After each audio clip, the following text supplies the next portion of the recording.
My name is Albert Coit Cooper. I was born in a small town called Coitesville in New Jersey. And the name of Coit happens to be my own middle name, and the town is named after my great-grandfather who began that town overlooking the Hudson River, right across the river from New York City. If you go across the George Washington Bridge, you would come to what used to be that town. When you born? I was born in 1933. I will be 81 years old in another week, May 31st.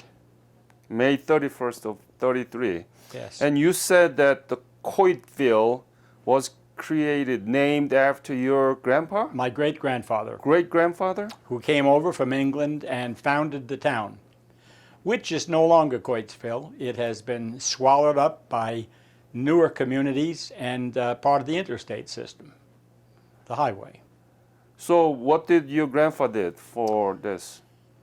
Well, he was an explorer and a developer of land. He did everything that it took to set up a new community. He brought workers over and started a leather working factory in New Jersey, made jobs for many people from his homeland, which was Great Britain, England, and was a person who did many things. Ah, that's very impressive. So what school did you go through there? I went to my grade school and my high school partly in New Jersey. We moved to the state of Vermont, where my family bought a farm, a dairy farm, when I was 14 years of age. And so I finished my high school years in Vermont, where I met my wife, and it was from Vermont that I enlisted as soon as the Korean War broke out. I graduated from high school when I was 16. What year was it? It was 1950. I turned 17 the week before I graduated. Mm-hmm. And then on June 25th, the war broke out in Korea. And so therefore I canceled plans to pursue an education and joined the military almost immediately. Enlist? And began training in the U.S. Air Force. Enlist or I draft? enlisted. Why? Why did you enlist? Because? Family tradition. My father was a wounded Marine in World War I. My brothers served in the Marines in World War II. And I can go all the way back to the Civil War of America with my family traditions. And so it never entered my mind to do anything to avoid going into the military. I wished to serve. I have always been interested in history. I had, as a student in high school, won debates and visited the United Nations. I was there when Pakistan became a nation of its own. Mm-hmm. I had a deep love of history. I understood the history of the Far East and of Asia. I understood the unfortunate negotiations which took place between the Allies at the end of World War II, which created the division in Korea. I felt badly about it. I felt it was a huge mistake, and I was not surprised when the invasion took place. And I wanted very much to see if I could play a part in correcting history. What was Korea to America in early 20th century? What was Korea to American leadership, President Theodore Roosevelt, Franklin Roosevelt? What was the Korea to Americans? Well, I think prior to the World War II period, I think that Theodore Roosevelt had looked upon Korea as just something for Japan to govern. I think there was kind of an implicit decision that Japan would be the power in Far East Asia, and Korea would just fit in there nicely. I don't think anyone up until World War II had thought of Korea as anything but a strategic piece of a puzzle. I don't think there was a real sense of connection, and I know as I went to school and studied history, Korea was just viewed as one of those places that had been there forever. but kind of fit in with the Japanese way of life. Did you learn anything about Korea while you were in high school? Yes, I did, because I was a student of U.S. history. And as a student of U.S. history, I had a sense of connection with other parts of the world. But I hadn't seriously studied Korea as a standalone subject, only as a piece of a giant puzzle. And because of World War II, during World War II, I was a young boy. And I had maps on both of my walls. The Pacific War on one wall, and the European wall on the other. And I moved the pins, I followed the battles, I understood what was happening in the Pacific because I had a brother who was serving in the Pacific Theater. And so my sense of where Korea lay and its strategic importance in the future, I think I understood better than most of the people around me. Amazing. This is first time ever the Korean War veteran, the interviewee, mentioning about Theodore Roosevelt's perspective on Korea. Do you know of the secret agreement Yes. made between, what is it? I do. I knew that they had agreed that Korea would be a part of the great Japanese greater co-prosperity sphere and that we would not interfere with that. I know of a special voyage that was made to Asia by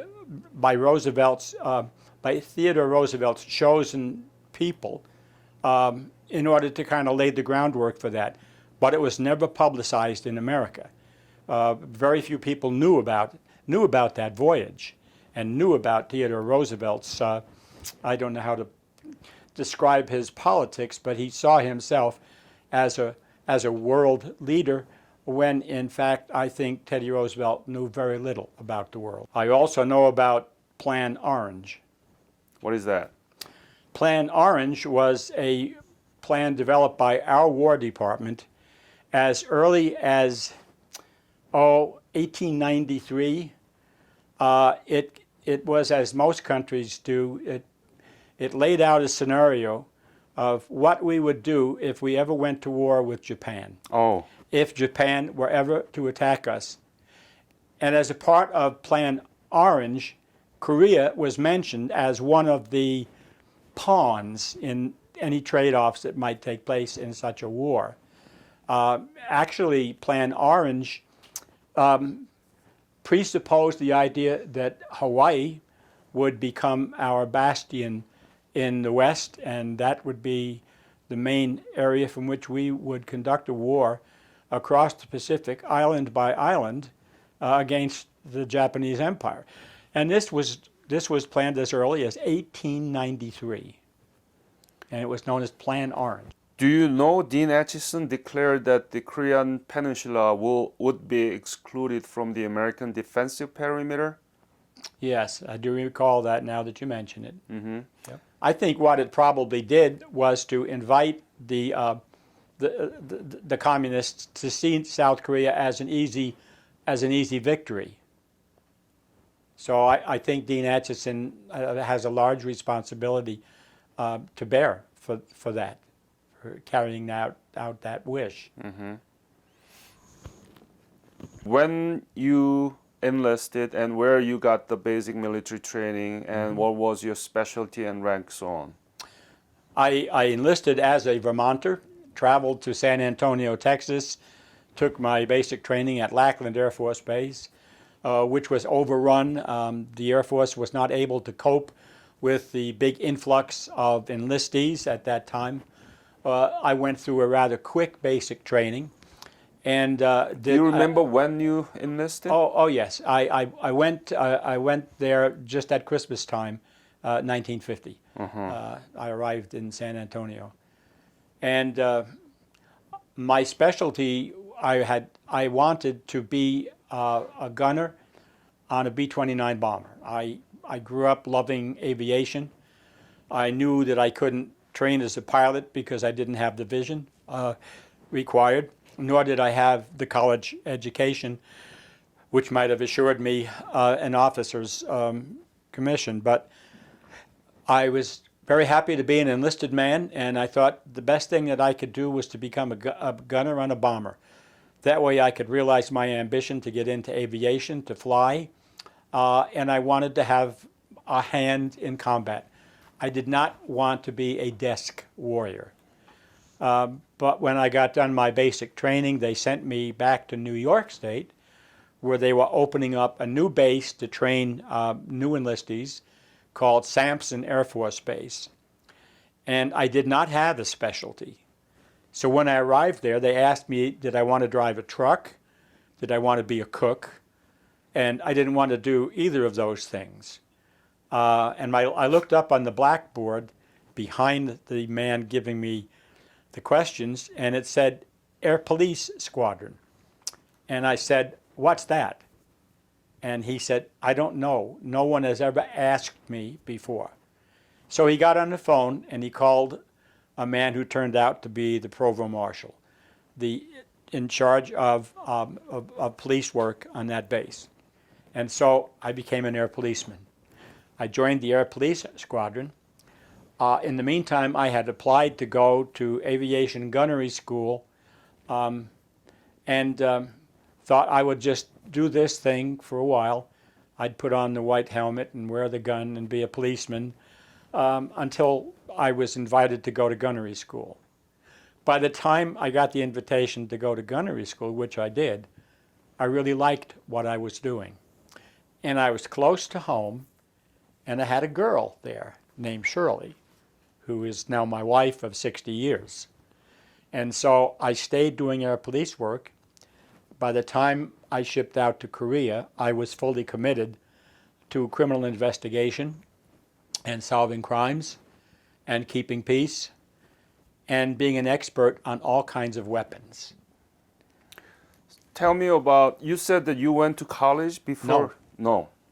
I've never gone Right. to college. Right. I So have lectured in colleges, but I've never been a student. when did you leave for Korea?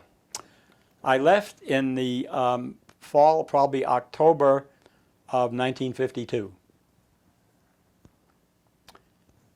How, through airplane or ship or what? Went over by ship from San Francisco.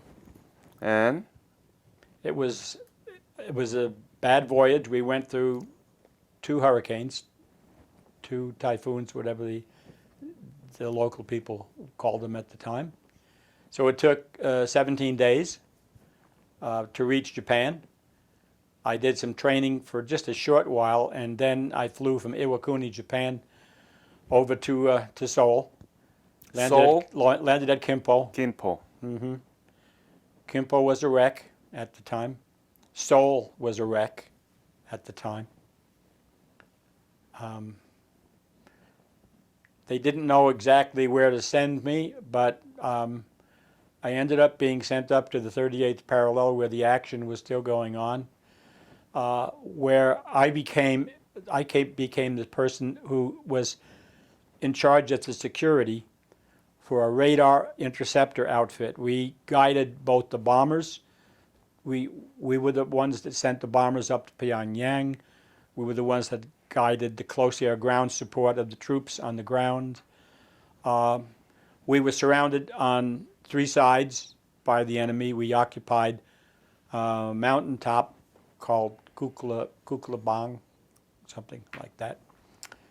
And that's where I spent my year in Korea, up until the armistice and a little bit beyond. So what was your main mission? Was to protect as a Air Force police? I became really in charge of security for all of the technical men who were there. They knew how to do radar, they knew how to do radio, but they didn't even know how to fire a weapon, most of them.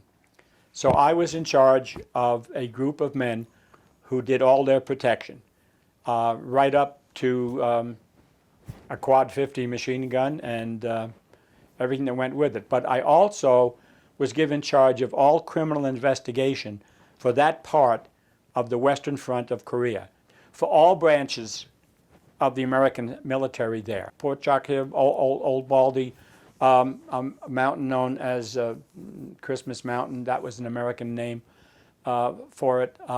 I served also right down on the Imjin River, where the Imjin River was the dividing line between the two lines. Yep. We fired 50 caliber at each other across the river. I worked with the Army, I worked with the Navy, I worked with the Thais, with the people from Colombia, with the French, with the English.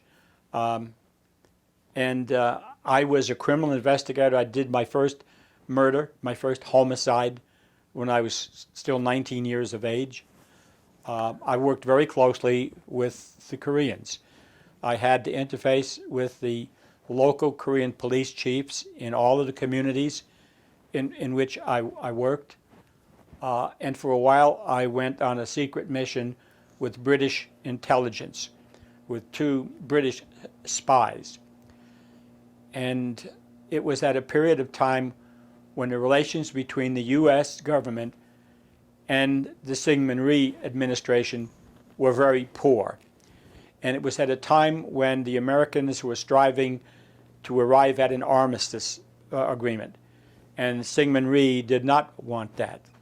And I, by the way, agreed with Syngman Rhee. But anyway, I was involved in a counter-espionage operation to try to find out who were the people who were South Korean government people who were working against the American interest. I don't know that we ever accomplished anything. It gave me a taste of working, doing counter-spy type activity, which I didn't particularly enjoy. But one of the neat things about my job there was my relationship with the South Korean people.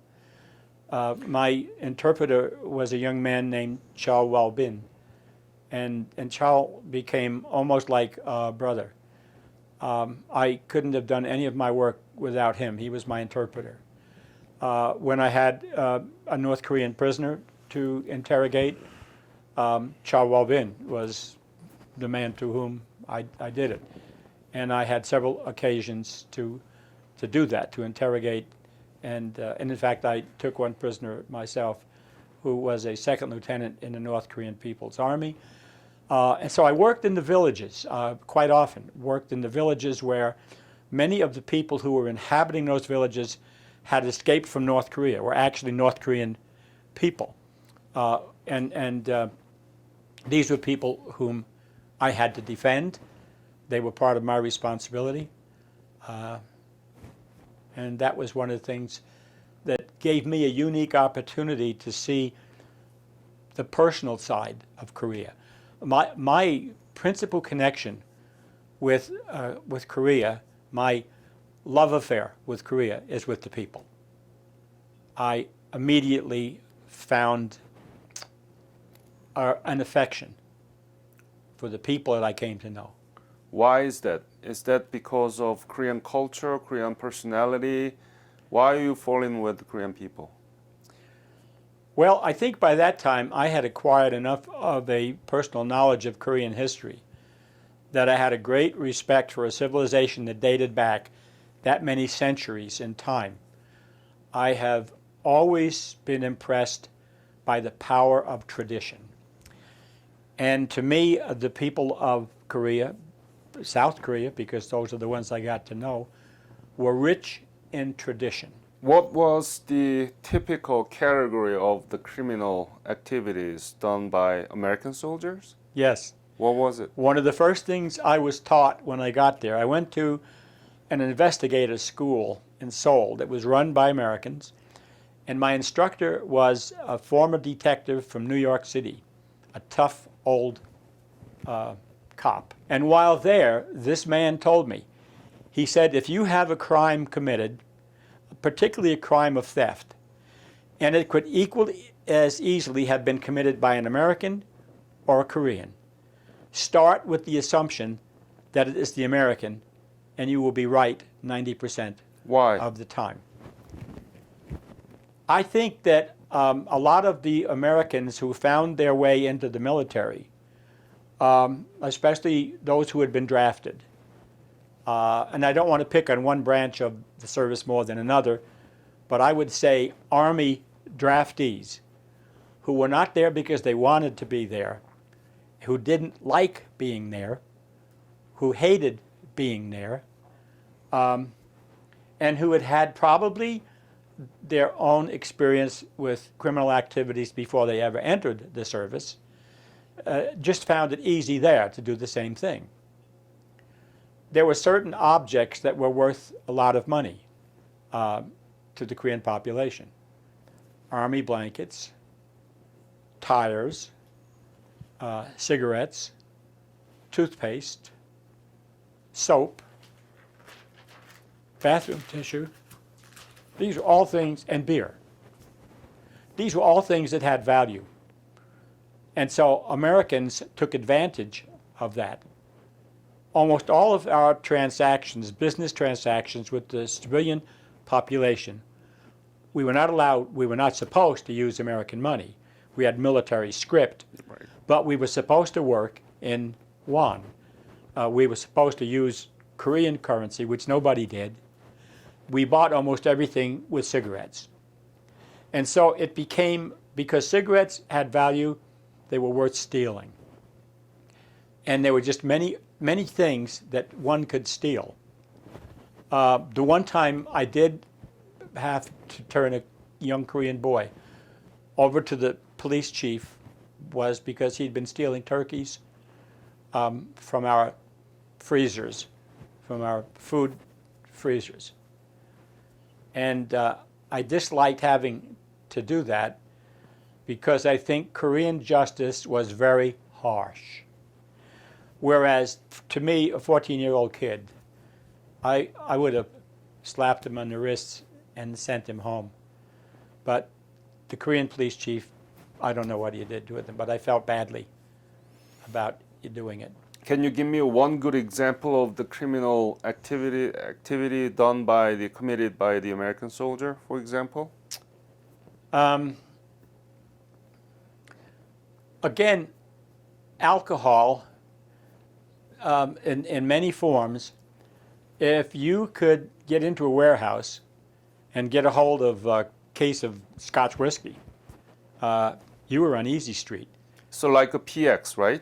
Yeah, a PX, or even just a warehouse where things are coming in. You mean American whiskey or American? Yeah. Yes, yes. Yeah. Or sometimes they would go to Japan on an R&R, on a rust recuperation. And they would bring back something that they knew was of value in Korea. And whether they sold it to Americans or whether they sold it to Koreans. There was an element of crime among South Koreans that I have to admit. And that was particularly when they discovered that some of the troops, I'm speaking of people from Thailand, places like that, who were hooked on drugs. These are people who had grown up with opium. And when they got to Korea and didn't have a source of opium, there were some very smart Korean criminals who realized that there was a market for anything that would take the place of opium. And so I think drugs had caused a certain subculture in South Korea. Wow. So the American soldier were also using some kind of drugs too at the time? Yeah, but nothing like. I never saw it much with Americans, but I saw it with the Taiwanese. I saw it with people from Central America, from Colombia, and I was given responsibility for a village, which was called Little Chicago. I can't remember the Korean name, but that whole village had become criminal. Almost every hut in there was an opium smoking hut. Where? Seoul, you mean?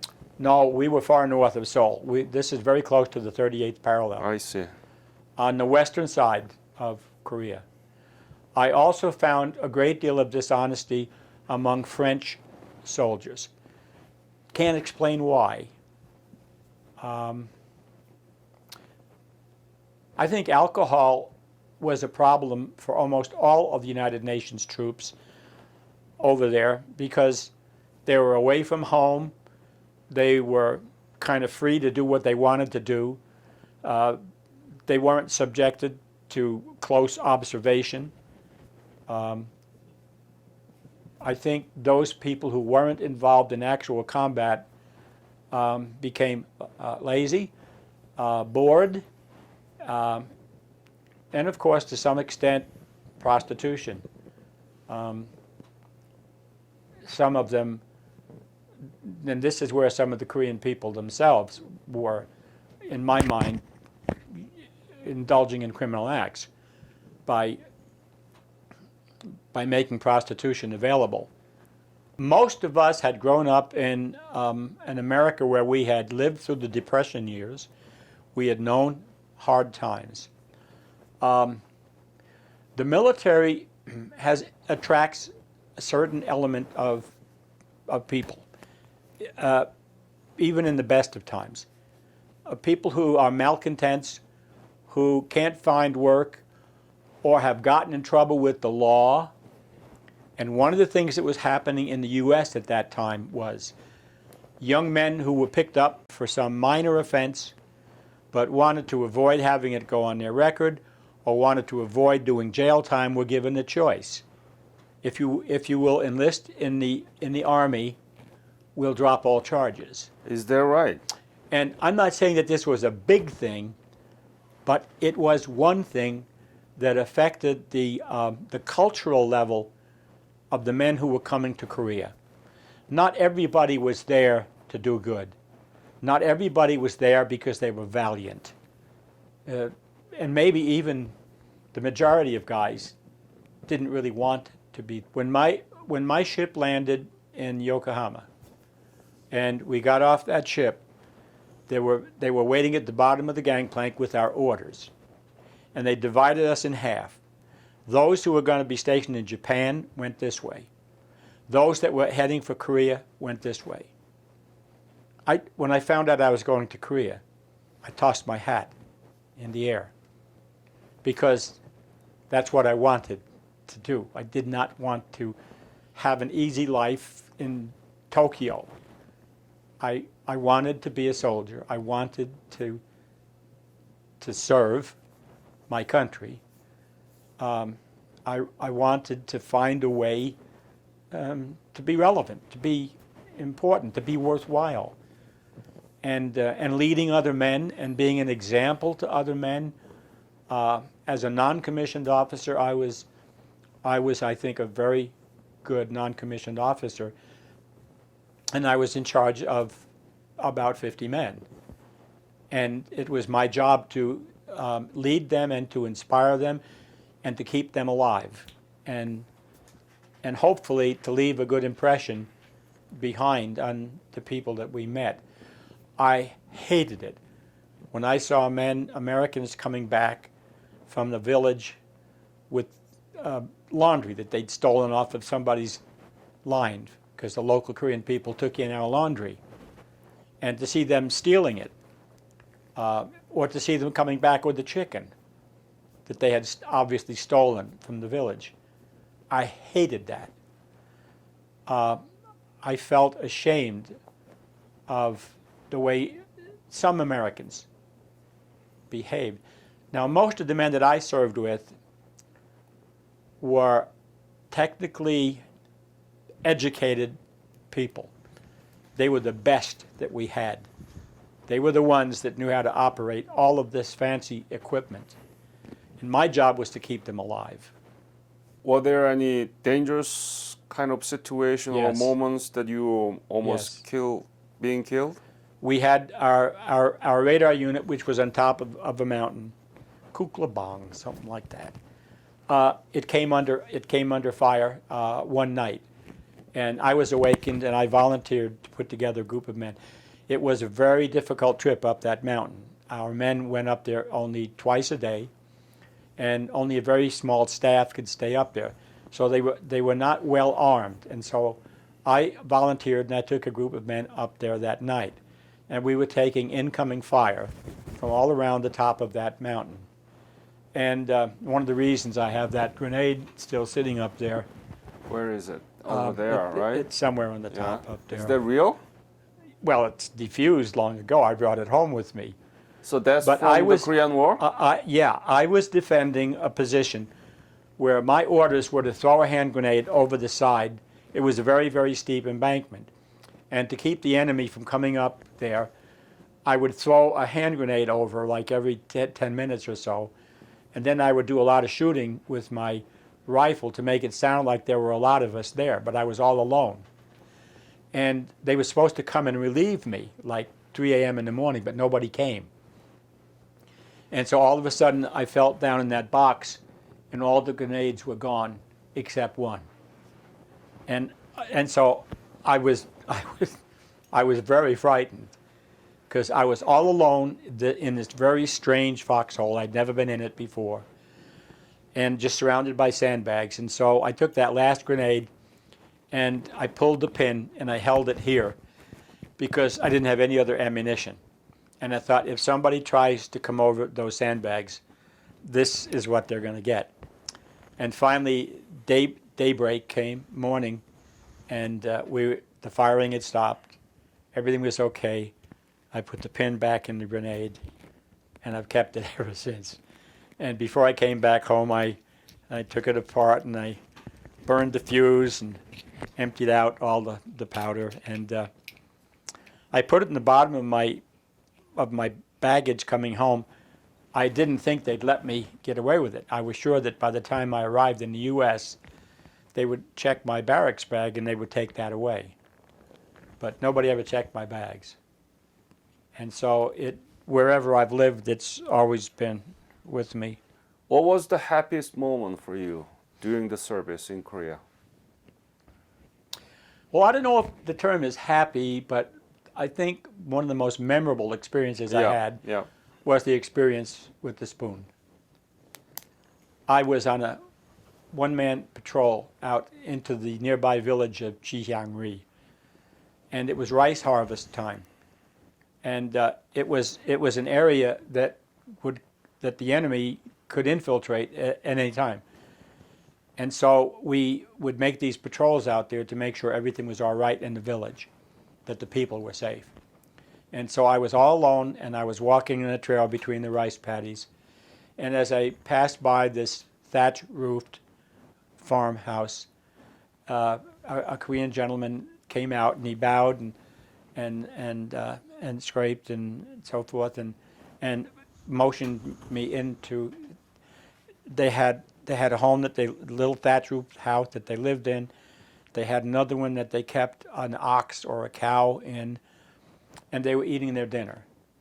And they were seated around a little fireplace, and they had a pot of soybeans that they had cooked up, and a pot of rice.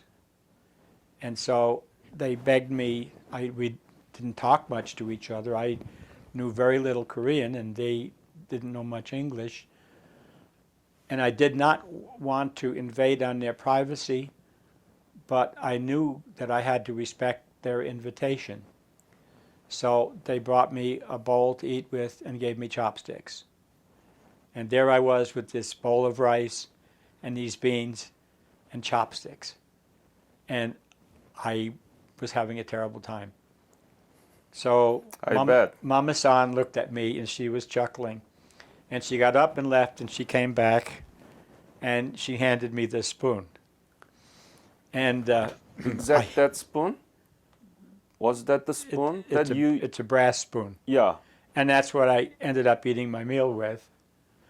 And then when it was time for me to leave, they wouldn't let me give the spoon back. I did everything because I could tell by looking at it that this had been around for a long time. I felt that this was a piece of their family history. And like most poor rice farmers, they didn't have much. And I felt terrible about taking that spoon, but I did not want to disrespect their wishes. And so I felt that I had to take the spoon or else insult them. And I've never forgotten the moment, and in fact I get tears in my eyes, when I picture that moment with that humble farm couple and their little meal that they felt so honored to share with an American, and then the gift that they made me take. So maybe not a happy moment, but probably one of the most memorable moments of my connection. And when you ask me, why do I like Korean people? How can you have experiences like that in a land that's been torn apart by war and not love those people?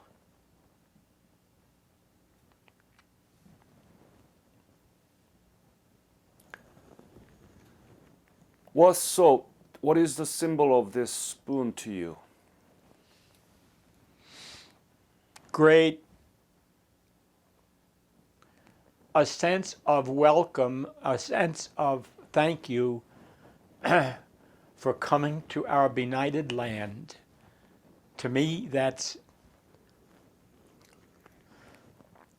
what it meant. And I have to tell you that every experience that I have had over the years, living here near Sunny, and then going back to Korea in 2009, I've come home and I have spoken to audiences here. I do public speaking. I do my radio program, and I go to schools and talk to school children. Tell America program? And I tell them, I said, you as Americans may have forgotten what we did in Korea, but the Korean people have not forgotten what we did there. And I'm not sure that Americans have fought in any foreign war in which that has been as true as it is in what happened with Korea. We have somehow built a bond, I feel, with the Korean people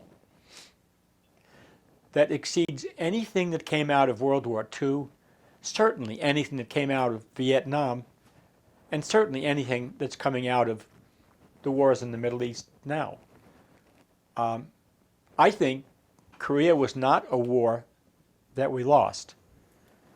I think we could have done better, but I think it's a war that we won, and I think it's a war where we won unselfishly. I think Americans were unselfish in what they did. Not every individual fighting man, but the cause that took us there was a righteous cause, that it was spiritually a good cause. And it's a high point of my life.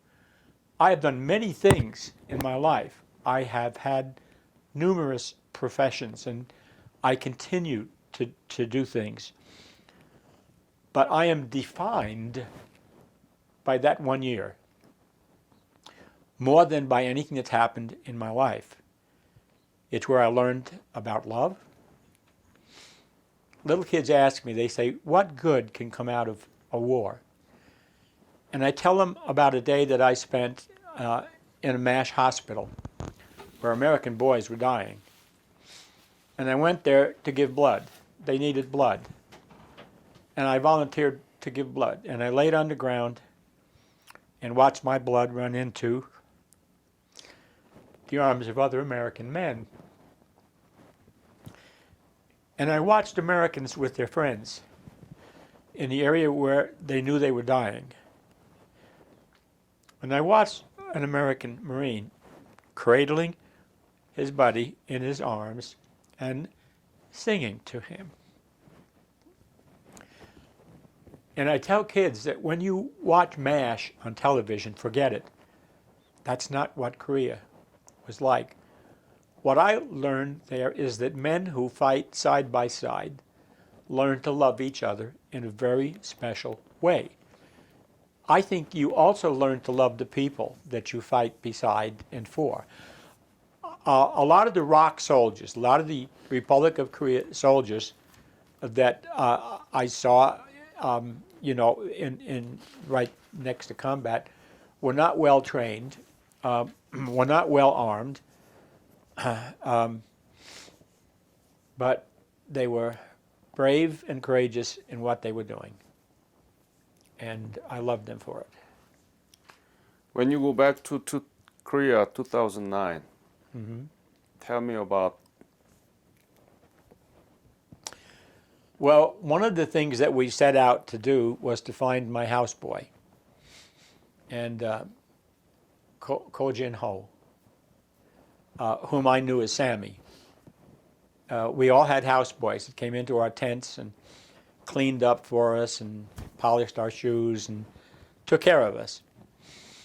And Sammy was a young boy, and he was my houseboy, our houseboy. And when I left Korea, he was the person that I missed the most. I knew he'd had a tough life. I knew that he had come from the north. And so Sonny knew the story. And so Korean television found out about it, and they set about trying to find him so that I could have a reunion with him. And they finally did. And he was in a retirement home for people who were losing their minds down in Daegu. And Sonny made sure, and the Korean people that were helping us made sure that I got taken down to Daegu to go to that home and meet with Sammy, who probably didn't have a very good memory of me. I think his mind was fairly gone, but it meant a lot to me. I took all the Korean money that I had with me, and I left it with his sister. When did you find out about this houseboy of Al? Well, whenever veteran apply for the revisit, and I call and talk a little bit about what they had experienced, and he mentioned about this. And so I was contacted by the KBS, and I told them this is the story. If they can find the houseboy and reunited with Al, that would have been lovely gift. So they did. They did the search, all the names who were in the Korean War time, and they contacted each one of them, and found that he was the one. And at the beginning, he didn't remember many things, but as we talked, he remembered. You were there? Yes, I Yes, she was. Yes. Yeah. And what did he talk? Remember? He said that, do you remember when Al used to give you a blanket and extra things to take you out to sell it? And he says, oh yeah. And then he said, nobody will do that to him, but Al did, and he remembered that. And also he talked about this spoon. There's a young man who saw that the program, and he came all the way to Utah, and he brought this new set of spoons for Who, that Korean? He knew. Korean young He man. knew about this story. He said, this is the gift to you. He came all the way here. That's why you have it now. Yes. Yep. Right. The spoon produced another set of spoons, and that produced and cherish the moment. And the beautiful letter that he sent with this. It's why I continue to do what I do. What do you My do? weekly radio program. I just did today's number 584 radio program in this series.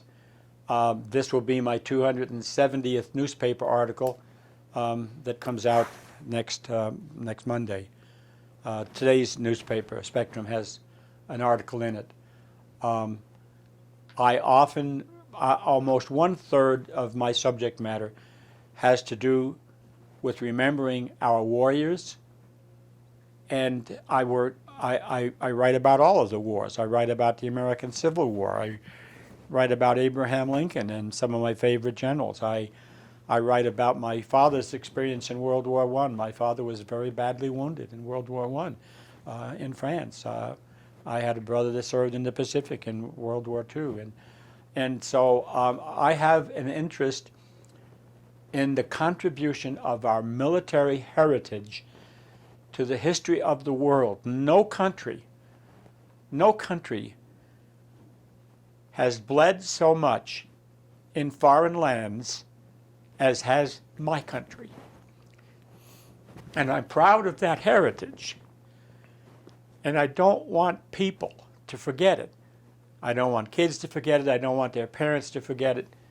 And I know I might be a very lone voice, but so long as I have my voice, I will do what I can. My kids and my grandkids are very well educated.